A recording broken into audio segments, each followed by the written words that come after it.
Welcome to On the Record. I'm your host, Jerome Sawyer. In the past few weeks, we've witnessed the governing Free National Movement come under intense scrutiny and criticism over the many cabinet resignations and incumbent announcements not to seek re-election. But as is the nature of politics, no party is exempt from the drama of an approaching election. In May of 2017, the PLP suffered a humiliating election defeat with a slim minority of just 4 members of the opposition, and they have managed to remain viable despite that small number. But now that South Andros incumbent Picewell Forbes says he's out, the scepter of trouble in the party has put the PLP in a defensive game. So tonight, we continue to examine the question: who is truly capable of governing in a crisis? Tonight, on the record, we discuss the PLP challenges of the challengers. Our discussion begins on the other side of this break.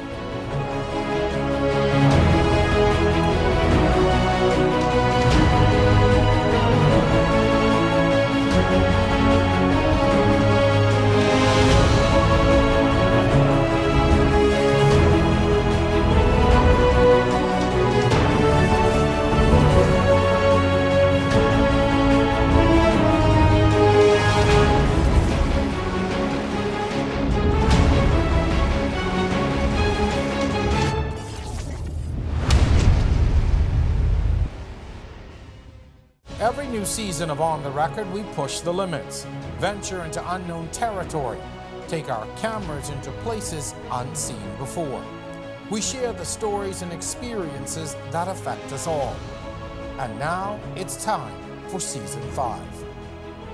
On the Record, Thursdays at 8 p.m. on RTV, cable channel 212, and streaming live on Facebook.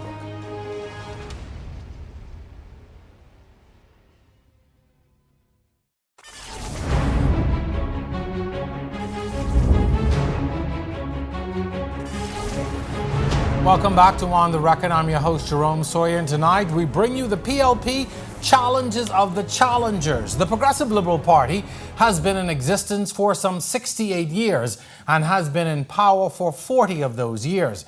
In May of 2017, power again shifted from the PLP to the FNM. Although few in numbers in Parliament, the PLP has managed to hold the government's feet to the fire at every opportunity. But is the PLP again ready to become the government? My guest for tonight serves on the Leadership Council of the party and is absolutely no stranger to politics in any way. He's a former Consul General to Atlanta and has been involved within the PLP for many years. Help me welcome back to On the Record, Randy Rolle. Randy, welcome again to On the Record. It's been a while since we've had an opportunity to talk. How are you? Most definitely. I'm great, Jerome, and I hope you as well as the entire Bahamas.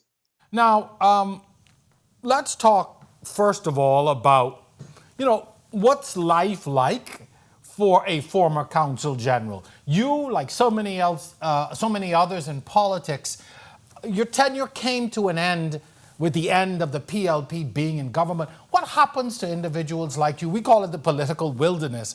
But in essence, how does life go on, after an election and after your party is out of government? Well, it's interesting you may ask that, Jerome. I took a different path from what's normally happens with former consul generals. Usually this is a post, it's a post that persons who would have served in politics after a number of years would be given in terms of closer to retirement.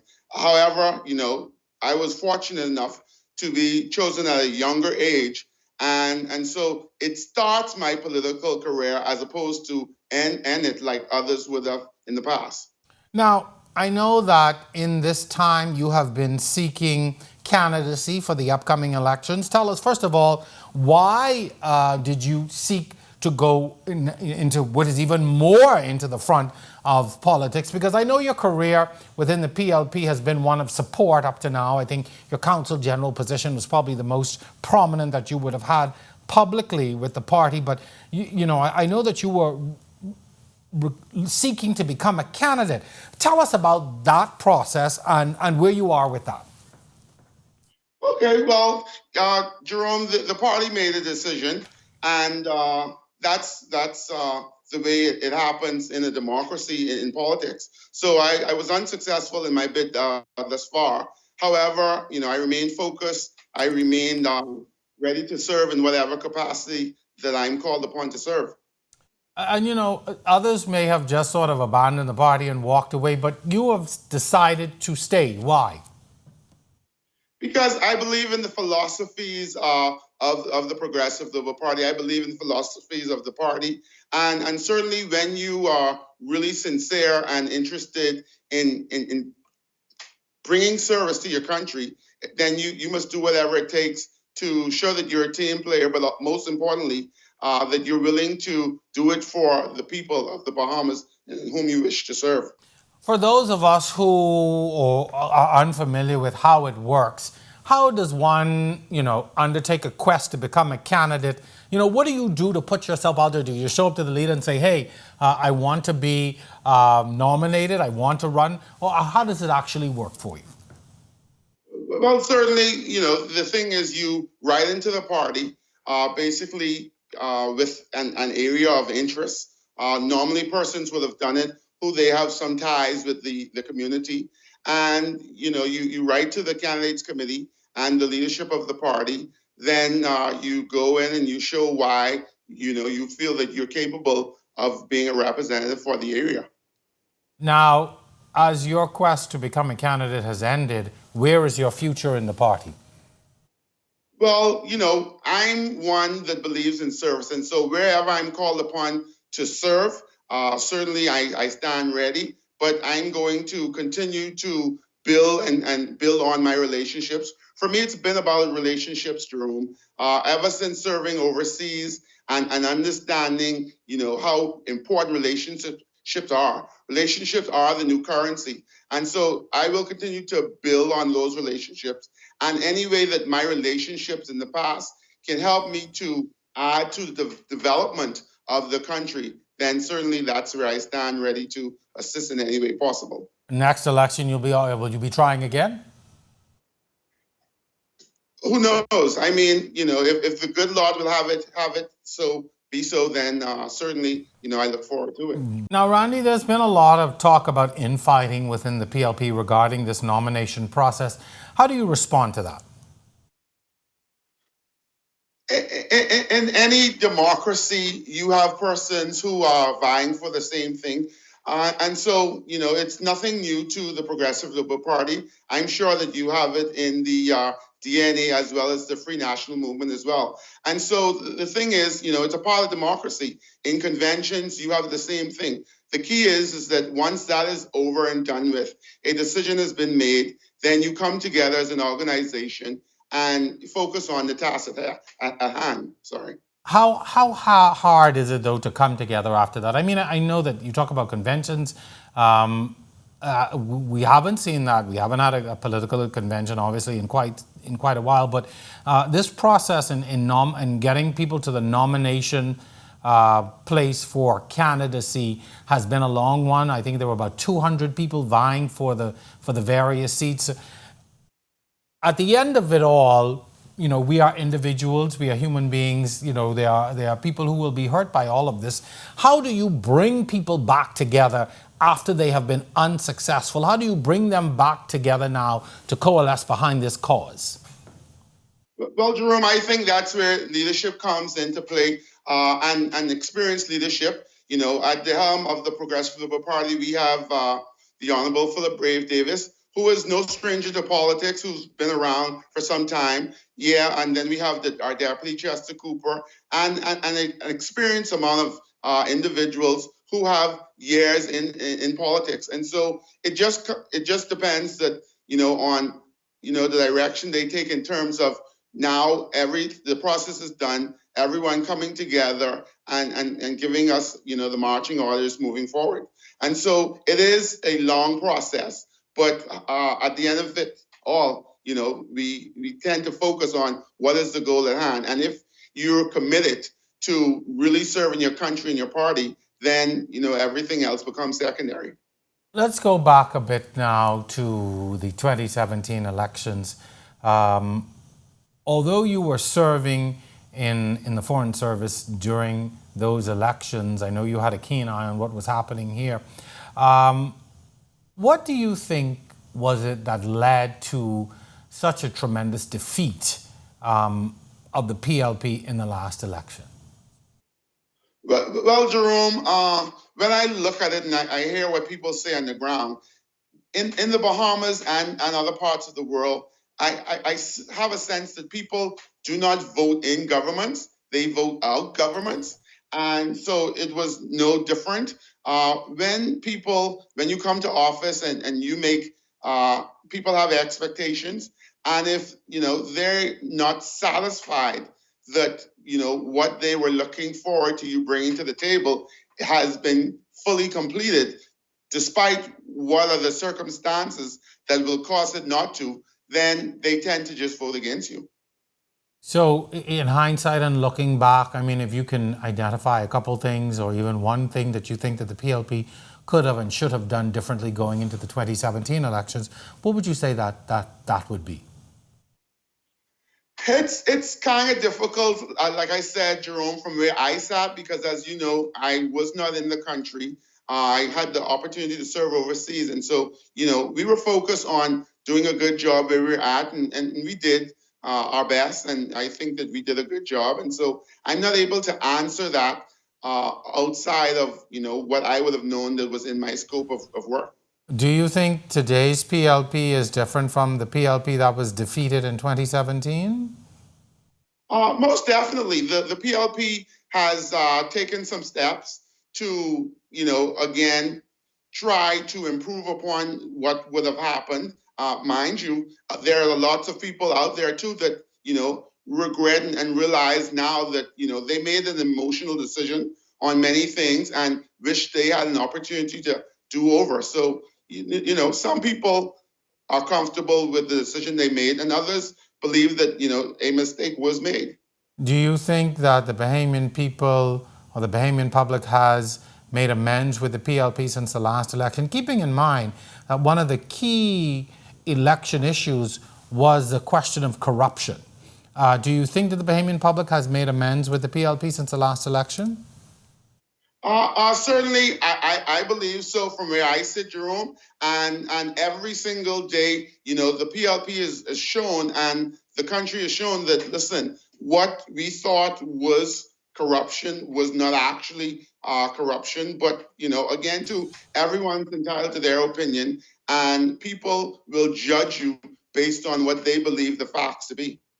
Now, I hear that argument being made quite a bit, but there were some individuals within the PLP who arguably stood out as being corrupt or involved in activities that were unbecoming of a politician or unbecoming of a cabinet minister, or they should not have been involved in. What about those instances? How do you speak to those?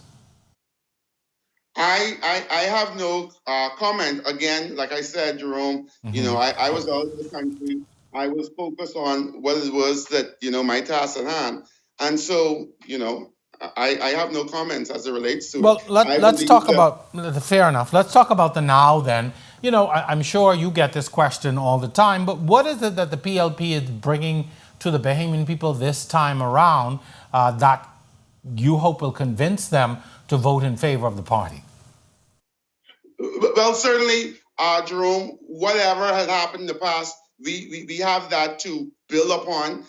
Certainly, again, you have experienced leadership in Philip Brave Davis and Chester Cooper, that's a newcomer to politics, but certainly one who is self-made. He has done a phenomenal job thus far. And so and then we're putting together a plan. And so once that plan is in place, certainly the Bahamian people will see that, we are ready. We've done some stuff since the 2017 general elections, and we'll continue to build upon that so that once, if given an opportunity to serve the country again, the focus will be different and, of course, more advanced. Just yesterday, we saw members of the DNA, that third party that's now attempting to go into its third elections, protest in front of the House of Assembly demanding that the Prime Minister ring the proverbial election bell and call elections. What effect do you believe third parties and independents will have on this upcoming election? We've seen it in the past. We've seen the impact that these groupings can make, but what do you think the impact will be this time around on the elections? Well, Jerome, I'm reminded to the first year of the existence, I think, of the DNA when Granville McCartney stood as the leader of the DNA. Certainly, the percentage of votes that they got from the both parties was significant, where it made a difference because we have a large percentage of swing voters in the country, and so with that being again the case, it will have some effect. The level of it, I'm not able to say at this time, but certainly there is a growing dissent against the government party now, and so it's a wait and see type of thing. I know, going back to I think it was 2012, the DNA's emergence as a third party at that time, I think was underestimated in many ways by the then governing Free National Movement as they were going into those elections. Is there a fear, is there a concern that these parties, the existing parties, may make that same mistake this time around and not acknowledging the impact that those votes and voters can have? I'm not certain, but what I do know is that the Progressive Liberal Party takes nobody for granted. Certainly, we're doing what we need to do as a organization to ensure that we are an alternative to the government, and so we're going to come with a plan. The leader has been working and continues to work to ensure that we're ready to govern from day one. Do you think the Bahamian public has come to a place where they are growing tired of the two-party political system and are ready for something different? I hear it and I see it all the time. You see the comments on social media, you hear people in the discussions where they say, it's one and the same every 5 years. We just switch colors, but we're getting the same. Do you get a sense that there's a growing disenfranchisement with voters, amongst voters? Well, again, it's hard to measure that because if you go back to, as far as you can remember in politics, you've always had those third parties who would have the noise gets louder coming closer to the elections. So I'm not going to dismiss any political organization, but certainly there's always a swing voter, and I think that's what you have in the voice of the third party. There's a swing voter, and everyone's trying to do what they must to try and capture that base of voters in the country. And that's a very important segment of voters. You mentioned swing voters, and I think those voters have become so very important to the election process. When we return, we're going to turn our attention to a former senior parliamentarian and cabinet minister for the PLP who's hoping that his name will be on the ticket for the next general election. Don't go anywhere. We'll be back.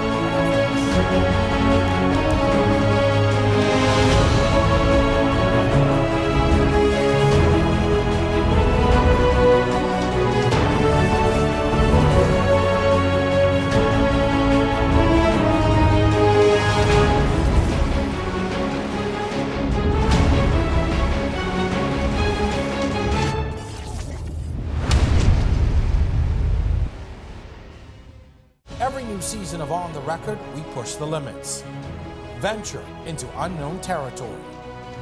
We take our cameras into places unseen before. We share the stories and experiences that affect us all. And now it's time for Season 5. On the Record, Thursdays at 8 p.m. on RTV Cable Channel 212 and streaming live on Facebook on the R News Bahamas page.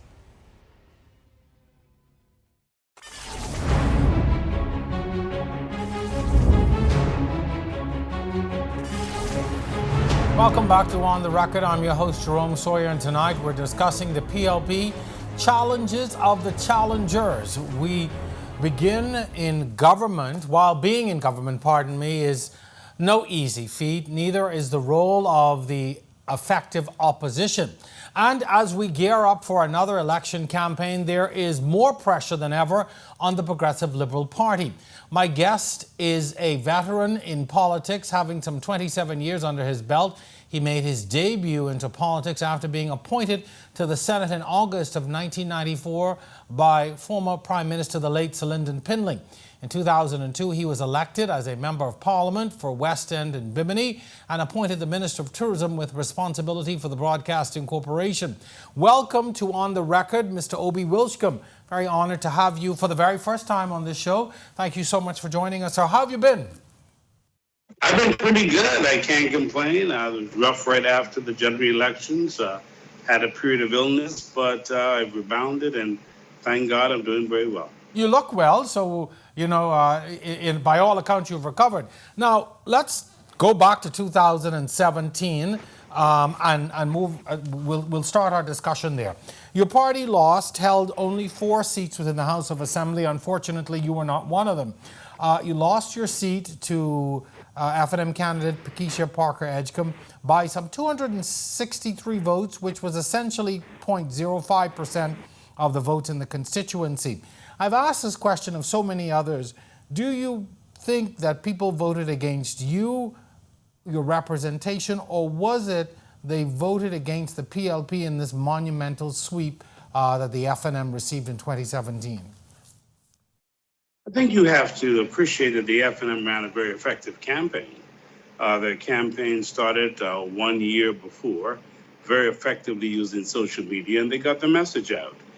We were not as effective in terms of our messaging as we should have been. And I think we waited a very long time before we got to the ground and got our work done. I believe that the Bahamian people are still in a position where every 5 years they make changes because many things are promised and not delivered. It sends this message that they're expecting much more from the elected representatives and from government. And if they don't receive it, they're going to change the government. And so I think we lost because we did not pay attention to some of the things that were going on. I believe that we did not have a very effective campaign, and the F&M had a very effective campaign and brought into their campaign social media, which proved to be very effective. So what's different this time around? We're essentially still a year and some out from the elections. Both parties seemingly are campaigning. There's a strong social media push. Is there anything that you're noticing different this time around? And I'm talking on both sides. Well, again, I think the problem we're facing in our country is that our campaigns are devoid of ideas. Politics is supposed to be about people and ideas. And it's very sad that we're continually believing that character assassination is what rules the day. That's wrong. I think the Bahamian people are wanting to hear, where are we going? Where are you taking me? What are the ideas? The Family Islanders want to know, okay, what's happening to our islands? How am I going to see sustainability in these islands? Here in the capital, high unemployment. You're seeing crime continue to increase. In Grand Bahama, look at what's going on there. The truth is, the people want to know, okay, what is it that you have? They want to have good discussion. They want to have the thoughts put on the table. And that's why I've been advocating debates, because I believe that the Bahamian people are being shortchanged. Every time we go into elections, who you like, who you don't like. What am I voting for, though? That's what's important. Well, it's interesting you brought that up. Just recently, the PLP released a press statement revealing a letter sent to the Vice Chairman and General Counsel of Facebook. In that letter, the leader of the Progressive Liberal Party, Philip Brave Davis, said, "It is with regret that I write to inform you that advertising content published on your platform from fake accounts is distorting and harming public discourse in our country ahead of our nation's next general election." This seems to be a campaign already that's being waged on social media and not very factual. Where do you see all of this going? I mean, it seems like we've opened this door now. Is it too late? And what kind of effect do you think this is going to have on a campaign that seemingly could go on for a year or more? If it remains the same, it will be a campaign of negativism and we will get nothing out of it. What needs to happen is we need to override it. The Progressive Liberal Party must, with ideas, with thoughts. People want to know, where are you taking this economy? What's the future? They want to know what's going to happen with education, healthcare. They want to know what's going to be the development of culture and sports. They want to understand the family islands. Family islanders want to know, when am I going to see sustainability in my islands where I don't have to leave and come to NASA in search of a job opportunity? Grand Bahama wants to know, what's my future? We've been talking about it for years. What are you going to do? I think that is where we have to go. If we're able to discuss with the Bahamian people the thoughts and ideas of tomorrow, then it will override any negative. It will be more effectively using the space in social media and unpaid media. I think the Bahamian people want to know, where are you taking me? What are the plans for the future? If you're not going to incorporate me in your thinking, then what am I voting for? If we're going to just have a campaign just on throwing negatives and saying the most dirty things about people, then we're shortchanging the Bahamian people. I think that we should be way beyond that point in our democracy. So both sides are guilty of it. So I'm going to ask you to speak on behalf of the PLP. Why haven't they started talking about what are the future plans? What can Bahamians hope from another PLP government? I mean, both sides are slinging mud. Why haven't we heard anything concrete from the PLP? I always say, to me, opposition politics is always better.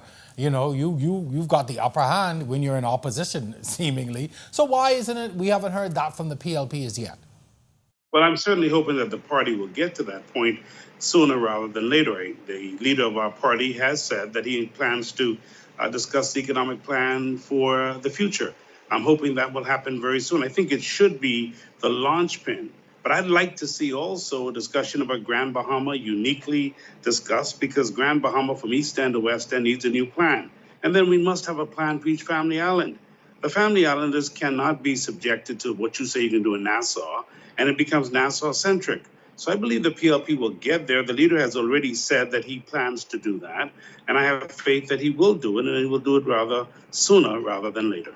Obie, you've been around politics a long time, even before your entrance into politics as a well-known and accomplished journalist. In every election, we hear a lot of promises. Parties come to the Bahamian people with grandiose plans, their manifestos, and plans for the future, and all these wonderfully written documents and booklets, and now online things.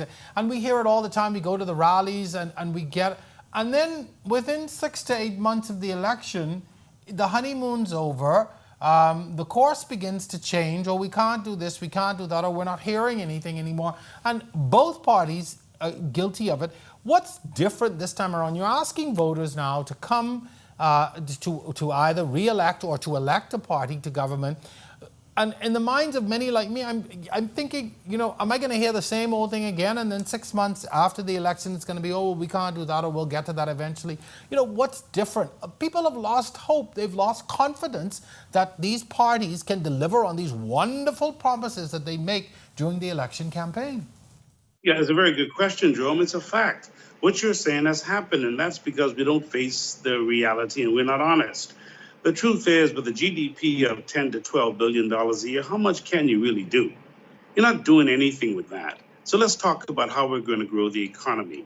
When you go to the Bahamian people, show them how you're going to get the GDP to 20 billion or 30 billion, how you can get your foreign reserves to a point, and then speak practically and honestly about what you're going to do. Take a look at the West End Bimini constituency. Look at the growth in Bimini over the last 10 years.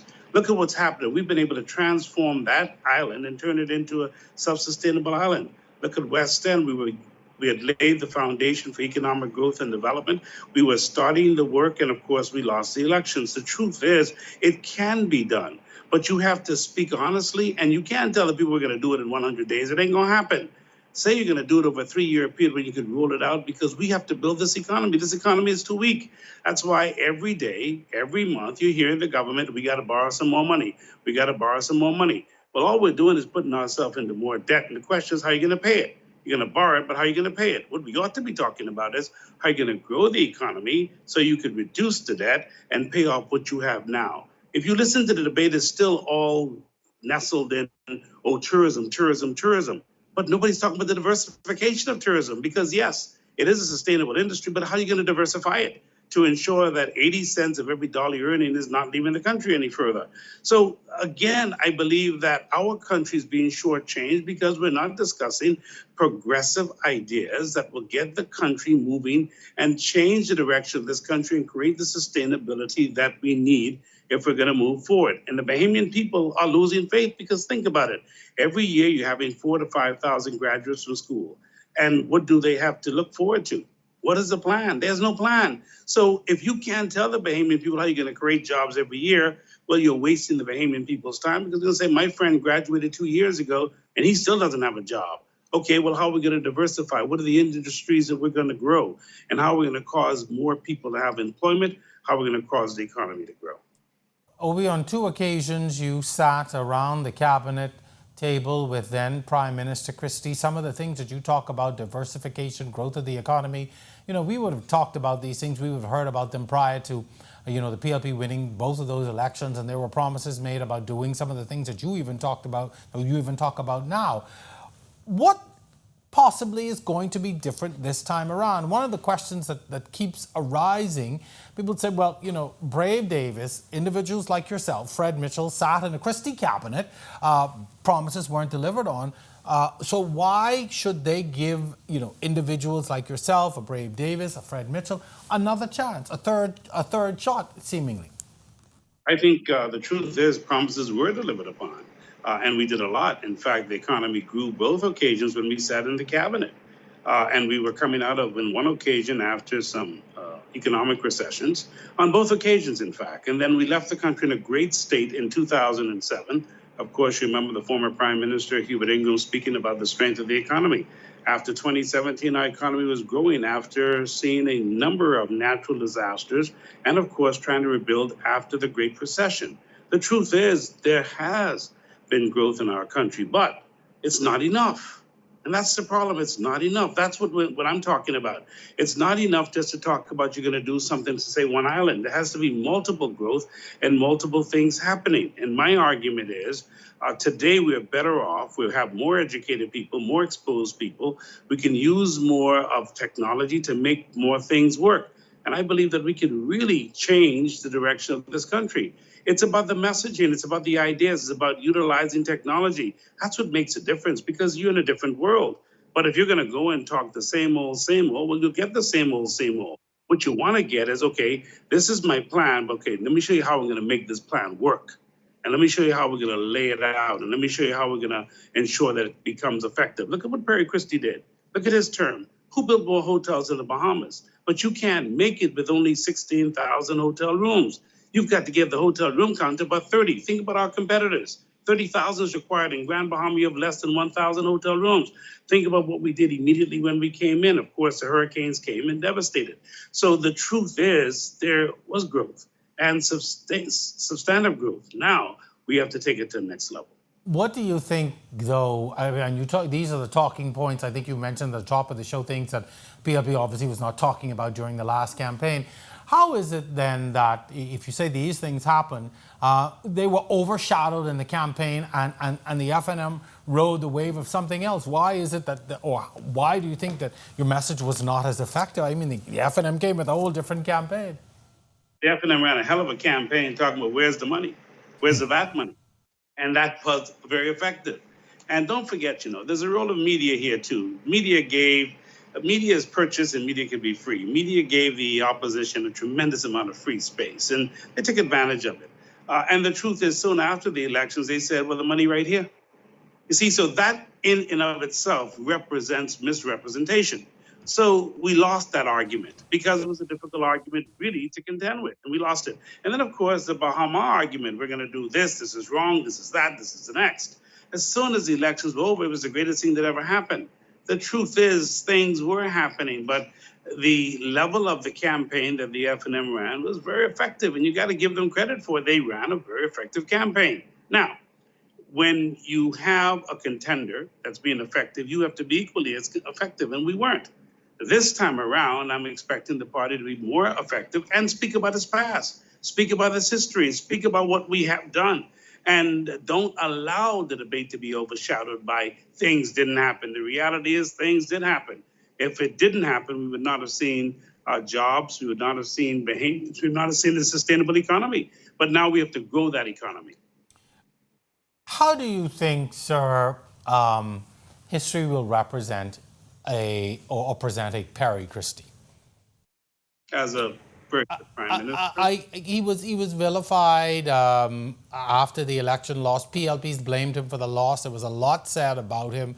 But how do you think history will remember former Prime Minister Christie? It's all, we're approaching that 5-year mark. I always say, time is a great healer. But, looking back now, how do you think, history will represent him and his leadership? I think Perry Christie will go down as being a very effective leader, coming off of very difficult situations. I think the first thing was having to inherit a government after the 9/11, and then the second time having to inherit a government after the Great Recession, the recession of this era. The truth is, look how effectively he did that. He did it very effectively to the point where he was able to cause for growth and development in our country. That's not easy. And then, of course, to bring our country to a point where it did not, it was stabilized. We did not see mass unemployment. Unemployment decreased on both occasions. Nobody's paying attention to that. On both occasions that Christie was prime minister, he brought the numbers down to single digit. So it just tells you how effective he was. And of course, he began the work in the Family Islands to cause for economic growth. As I gave you the example of Bimini, that was very effective. But look at the other things he did in Abaco. Look at what he did in Eleuthera. Look at the growth that he caused in Abaco. Look at the hotel development. Nobody built more hotels in this country than Perry Christie, based upon the #1 industry of our country. Look at what he did in sports. You see, we talk about sports and tourism, but the truth is we are sports power. Look at what he did. Look at the facilities that he caused to be created. Yes, there were contributions being made, but he effectively went out and negotiated, made some changes, and caused some things to happen. Look at what he attracted to the country, whether it was the IAAF or all the other major bodies that came to this nation. And look at how we effectively dealt with foreign affairs. The truth is, the Prime Minister built relationships with people all around the world. It was very effective. And I believe that he will go down as a very effective leader and did a lot for the growth and development of this country. I think what's important for all of us to remember is, you can be condemned by the naysayers. That's a part of politics. You're going to be condemned. The good you do is never enough. And the truth of a politician's life is you never do enough. That's a reality. Well, the work continues. But in that era that you served, you have to look at how effective he was. And Perry Christie was very effective during the era that he served. Obie Wilchcombe, we're going to take a break. We have lots more to talk about. I've been trying to get you on this show for a long time, so I'm going to come at you with everything I got today. We're going to take a break, folks. Our conversation continues with Obie Wilchcombe, former cabinet minister, former minister of tourism. Stay with us. We are back right after this.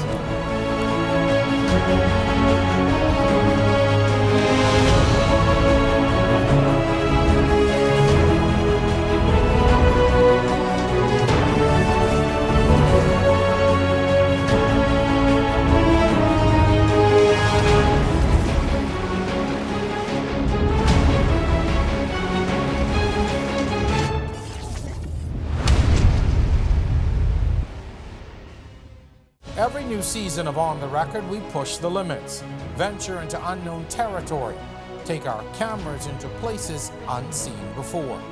We share the stories and experiences that affect us all. And now it's time for Season 5. On the Record, Thursdays at 8 p.m. on RTV, cable channel 212, and streaming live on Facebook.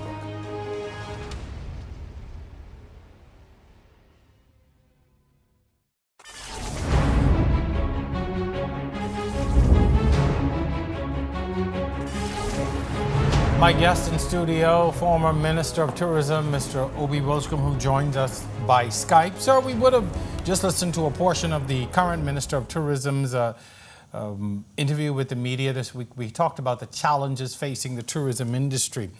From where you sit, have we as a country, has the F&M as a government done an effective job up to this point?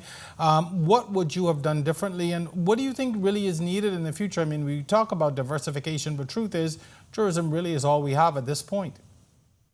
Tourism is all we have, but within tourism, we should be doing some more things. When you think about the government presently, what they've been able to do, don't forget they had some record-breaking years predicated upon a lot of work done previously. So we give them credit for being able to carry through the plans, and I think the minister maintaining the leadership team that he did, I think that was a wonderful thing, because continuity is very important. Now, moving forward, the question is, how do you recover after where we are now? That's what's going to be challenging. I think that we have to think about a new tourism industry predicated upon what's the world looking for? What do we want to offer? I believe that we have to take a look at our destinations, and I'm talking about throughout the country.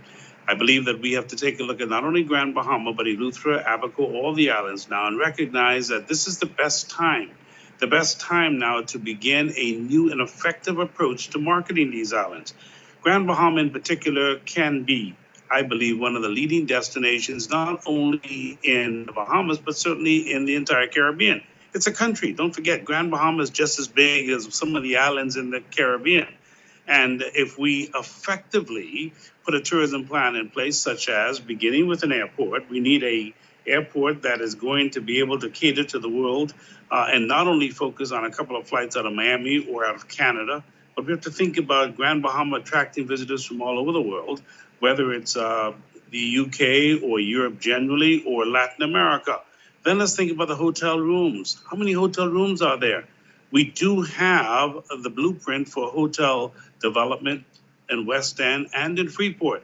And you have to think about East End as well. So the truth is we have to move the numbers up. You cannot talk about 1,000 hotel rooms in Grand Bahama. Grand Bahama needs at least 5,000 in the first instance. If you multiply 2 by 5, that's 10,000 jobs. And that can happen. But that's a 3-year plan we have to roll out. And you have to bring the developers in to work with you and to cause some things to happen. We need an airport that has just as we did here in the capital, we need an airport that has a place. It has to have a presence that people are going to want to visit your country. Not what we're doing now, have an old hangar and we call that an airport. That doesn't make any sense in Freeport, Grand Bahama. So let's determine what you want Grand Bahama to be. And then, of course, let's take a look at all the places that we have that can be attractive spots. The Glass Window Bridge, for instance, or the Blue Hole in Long Island. Those are things that should be on the international map now, that we should be encouraging Bahamians and people around the world to visit. Now, I believe that, as I said, diversification. Think about it. Why are we still importing our bed sheets? Why are we still importing our pillowcases? Why aren't we making them? Why aren't we creating jobs? Don't forget, the Hawkesbury Creek Agreement, created in 1955, was for manufacturing, for factory development. And of course, the laws are in place to allow you to bring in raw material excise free. So the truth is, how do we deal with that? Should we not be thinking about, okay, if we have all these hotel rooms in the Bahamas, we're talking about tourism, should we not be making our own bed sheets? Should we not be making our own pillowcases? And should we not be thinking about exports? Should we not be thinking about things like that? And then what about food? If you think about it, more than $1 billion worth of our money goes back out of the country every year because we are buying all the food from abroad. Well, Bansea is supposed to do that, and that's, again, one of the major accomplishments of Perry Christie. Now, what do we have to do? Think about not only Andros, but some of the islands, and what are the products that we're going to be growing? What are we going to be providing in the various islands for use in our hotel industry and for domestic use? See, my view is that we have to think about diversification. I've been a minister. I know the challenges the minister is facing. And that's why I very rarely criticize another minister, because once you sit in that chair, if you want to be honest, the truth is it's very difficult. And you're dealing with situations and nobody expected what we have now. So it's very difficult to say what I would have done, because I'm not sitting in that chair right now. But I can tell you this, I'd be preparing a plan for recovery, because I believe we have to get out of the gate, and you've got to get out of the gate very quickly when we have the go. That's very interesting. You say you don't criticize the one who sits in the seat now, and I think sometimes people forget very quickly what that job was like when you sat in it. So it's very interesting you said that. So I want to talk about the election campaign a little bit more. I want to revisit that, specifically the candidate selection. I know that you were vying to receive the nomination for West End and Bimini. It would seem you would almost be a shoo-in You would have run in that constituency and won in that constituency previously, but yet you have not been ratified up to the point of this show. So what's been the issue, and what's the process been like? Well, they changed the Constitution. There have been some amendments to the Constitution, and one of which was to allow for aspirants. And the aspirant program attracted a large number of individuals who expressed their interest. Now, in the West and Bimini constituency, we had up to 5 or 6 persons who, other than myself, showed an interest. Now, some were recruited, that is correct, but the truth is they in there. And so they wanted to have a process that required, one, you go and to the candidates committee for an interview. Subsequent to that, you have the runoffs. Well, the runoffs to me, and I'm supportive of the runoffs because I believe in the primaries. And I believe in the primaries because this is our version of it. I think it has to be perfected. More work has to be done. But that is when the people speak. See, it should not be subjective. It should not be predicated upon who likes you or who don't like you, who's your family, who's your... No. It ought to be predicated upon who the people want. And I think that's a bold step we've taken. And I literally support it because I believe if the people don't want you, well, they don't want you. If the people want you, then it ought to be based upon what the people want. And the process that I've gone through, we've just finished on Tuesday night. Now it goes to the candidates committee for to be taken across to the National General Council. Well, we're optimistic. Again, my life is all about service, and my life is about you work for what you want. I don't expect favors from anybody. I want things to be done the right way, and if it's done fairly, it should work. But I think the primary process is the right process. I don't like this thing about who you like and who I run it. It has nothing to do with you. Democracy doesn't work that way. And the Progressive Liberal Party that fought for democracy in 1967 gave every individual the right to vote and caused for Bahamians to understand, yes, I have the decision to be made. And so therefore, I believe it's a good idea, and I welcome it. And I'd like to see more of it throughout this country. So do the people of Weston and Bimini want Obie Wilchcombe? And should you not receive the nod and not be ratified, then what is your course in the party? What is your future? Well, the people have expressed their interest and their support overwhelmingly in the runoffs. Whether it's in West Grand Bahama, where I was able to secure 154 of the delegates, 172 or thereabouts. And of course in Bimini, where I finished with 95 and the closest to me had 14. I think it's very clear that the members of the branches support me in moving forward. Well, in terms of moving beyond the nomination, my mind's not there because I'm optimistic that I will secure the nomination and be able to get to work. We have a fantastic team that secured the victory, and hundreds of people working every day together with our core team to make things happen. We know what we want in West Grand Bahama. We have a plan. We've already started our plan. We want to complete the plan. And for West Grand Bahama and Bimini, I believe that I will get an opportunity to complete the work that I've started. If that doesn't happen, then what? Well, then you have to consider where you go next, but my mind's not there. All right. Well, interestingly, this past week in politics, I said no two weeks, no 2 days are ever alike in politics, but certainly this has been a very interesting week. As we started the show, in the previous weeks, all eyes were on the FNM and what was happening, but suddenly, as is with politics and the drama that comes with it, suddenly the PLP is in the spotlight. Just this week, we saw the Member of Parliament for Mangrove Key and South Andros announce that he will not be contesting his seat in the upcoming election, a shocker to many. But I want to go to what came later. In media interviews following Monique Pinling, daughter of the late Sir Lyndon Pinling, made it known her desire to run in that seat previously. She confirmed that she would not be the PLP's next choice on Mangrove Key and the South Andros ballot. She said outright the party's leadership did not want her. Let's listen in again.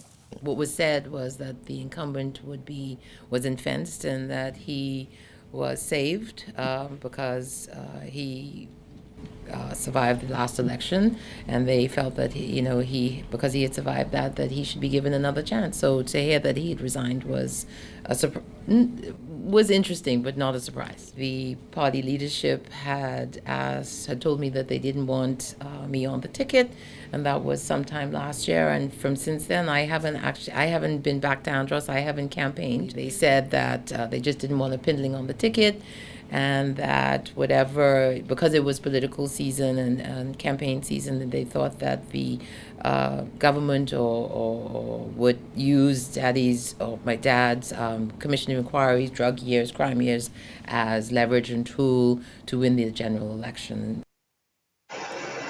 When you hear that, Obie, that the daughter of Sir Lyndon Pindling, someone that you admired, who in many ways paved the way for your entrance into politics, when you hear that, what is your reaction? I'm troubled by it because I pray God that it didn't happen, because that will be very irresponsible, because every single soul in the leadership of our party are there because of Sir Lyndon Pindling, every single one. And so if that was said, I think that would have been a statement that I'm sure they'd want to withdraw and certainly rethink. Sir Lyndon Pindling touched this country and touched the lives of us all. And notwithstanding the fact that he became a great leader in the world community and then became subjected to criticism and those who thought that he would be a threat to them globally, Sir Lyndon was victimized. Now, but look at the work that he did in our country. Look at the people that he lifted. In fact, to say that the opposition would use that against us or the government would use that against us would be unfair, because in the last election, you heard the Prime Minister sitting spoke highly of Sir Lyndon Pindling. And he does from time to time. He quotes it from time to time. So I don't think that really measures in this debate. I think at the end of the day, and I'm disappointed that my colleague has left us and will not be contesting, because truth be told, he's the successor of Sir Lyndon. You know, don't forget, he's the first person elected after Sir Lyndon as a Progressive Liberal Party member in that constituency, and the fact that he won in 2017 when the PLP faced a tsunami, the truth is, speaks highly. Now, if there are issues, and there will always be issues, I don't think there's no politician, FNM PLP politician, that does not have to go to his constituents from time to time and apologize for being irresponsible, for not carrying out the promise, for not fulfilling an objective. That happens. That's politics. You have to sit down and work it out, because you're not a perfect being. Now, once you work it out, you move on. And whatever he had to work out, I think that it ought to have been done. The thing about Perry Christie and Lyndon Pindling that I remember vividly is that, you know, they don't leave soldiers on the field. They carry their soldiers home. And the truth is, the soldiers should never be subjected to what I think my colleague was subjected to. And I think that he literally threw in the towel because he'd become very frustrated by it. Now, in the case of Monique Pindling, well, she can play a role. Why not? If the door opens, why shouldn't she run? Her father is her father, and he lived the area. Is that what we should be saying about, say, Glenys Hannah Martin and her father, or Allison Gibson and her father, or Tommy Turnquest and his father, or Arthur Folks and his father? You know, the truth is, to use and to try to find a scandal or to try to be negative about Sir Lyndon Pindling is absolutely wrong. Let's be positive about Lyndon Pindling. He built this country, he built the modern Bahamas, and he built the platform that many of us stand on today. And we stand on that platform because he opened the doors. And I can tell you, because when I served as chairman, he allowed me to go out and recruit some of the individuals who are sitting in parliament now. He allowed me to bring people back into the party who left our party, and they're now serving. So when I hear that, I get upset by it, because, you know, I will fight in defense of Lyndon Pindling until I die politically, or until I die, because I do not believe it's fair what he's had to contend with. And the truth is, his story still must be told. It must be told honestly. So when we use that as an excuse, but yet we celebrate Sir Lyndon Pindling from time to time when it is feasible to do so or politically correct to do so, I think is absolutely wrong. Had the party, or if there was a decision made not to run a Picewell Forbes, and there's so many unanswered questions out there, and truth be told, we did invite him. We extended an invitation for him to be on this show to ask some questions he declined, though. But how should that have been handled differently? I mean, a lot of people, even FNMs, I've heard say that they didn't like the way it came across, or they didn't like the way it was handled. It was almost as if it appeared as if he was almost forced out or told, we don't want you to run. How should that have been handled as an incumbent and as someone who only one of 4 seats? That's correct. And again, it comes back to the point I made to you earlier about the need for primaries. The people should make that decision. If they don't want you, then the people decide, okay, we're going to move on. Then you understand it. You understand because you see it happen in the United States all the time with their senators and their congressmen who are challenged. And if they lose, they just move on. Let the people make that decision. And I think that that's why I support the primary process. I do, because when the people speak, that's it. So Lyndon said before, the voice of the people, the voice of God. And that's how I thought it ought to have been handled if that's the case. Now, I don't know the details. I don't know all the details. But I know one thing, Picewell Forbes, and certainly over the last year and a half, 2 years, 3 years, he's been working his constituency every weekend. He's traveling, he's there, he's trying his best. But don't forget, it's not very easy to represent multiple islands. I can tell you, I represented Bimini and West, and it's not easy. And sometimes people don't understand the complexity and the difficulties it faced. But I believe that Picewell Forbes should have been given another opportunity to continue if he wanted to. If he made a decision to move on, that's his call. But I would have done all I possibly could to keep him in the game, because when the PLP needed the victory, he was able to secure the victory for us, particularly in the 2017 elections. Good point. Hopefully at some point he will come on and shed some light onto that. So our final question in this show and in this segment, really, what is your outlook for the PLP for this election? Every day I think it's a game changer. You know, people are always asking me my analysis. I tell them, you know, I'm here just to get the information. I don't call it. But, you know, what do you see as some of the major challenges facing the PLP on this road to trying to regain the government in the next election? I think it's how progressive we are. How do we represent the name of the Progressive Liberal Party, where we intend to take the party? I think the Bahamian people will show levels of apathy and not show up at the polls if they believe that neither party or any of the parties contesting are representing their future. As I said before, you have a more educated Bahamian people. My colleague and friend Glennis Hannah Martin always says the Bahamian people are smart. They know what they want and they vote for what they want and when they want it. So the truth is, we have to understand our messaging must be a message they can believe in. You said it earlier.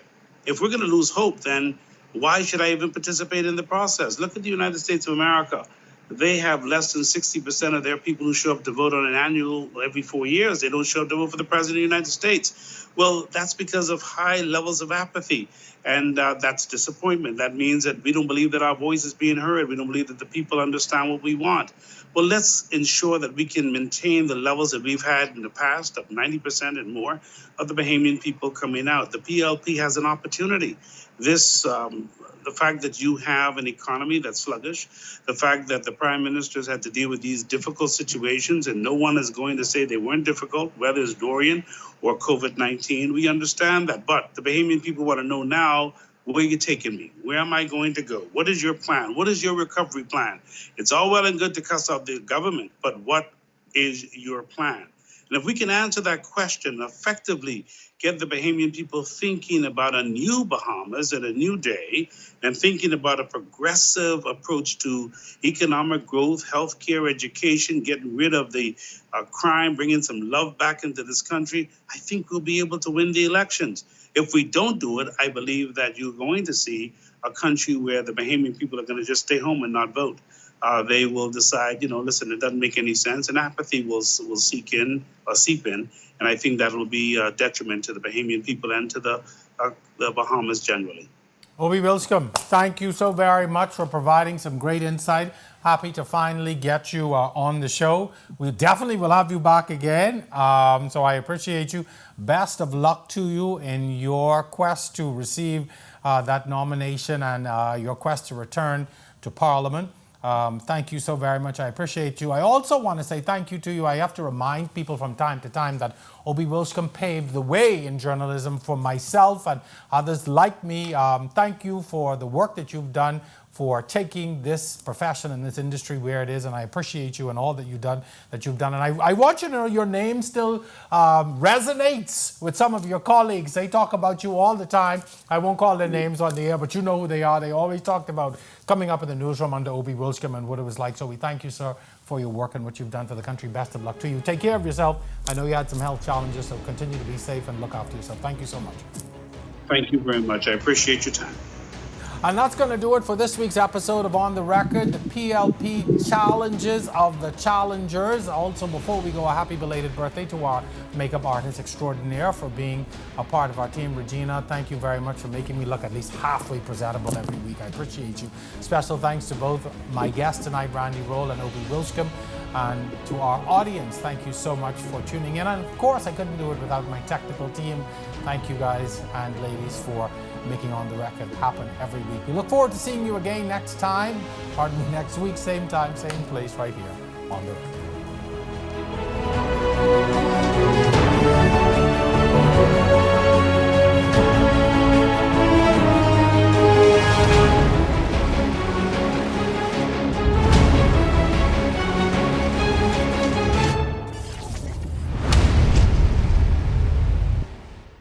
Every new season of On the Record, we push the limits, venture into unknown territory.